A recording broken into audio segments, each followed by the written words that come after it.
कैसन पिया तोर सावरा की हवन गोर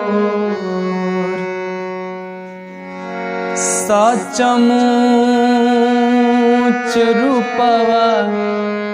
बता दो प्यारी धनी जाई के कहबो हम तोहरा से नहीं कम अरे अधिका बुझाई जितना तक प्यारी धनी।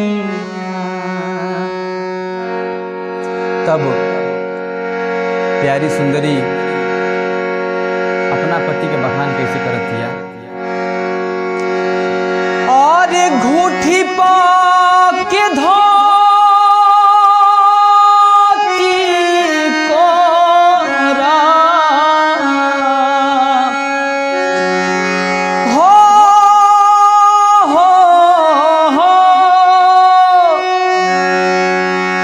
घूठी पाल धोती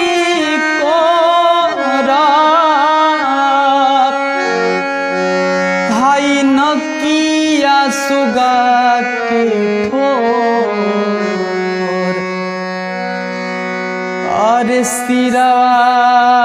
पे पगड़ी छाती चौड़ी रे विदेशी सिरवा पे पगड़ी छाती चौड़ी रे विदेशिया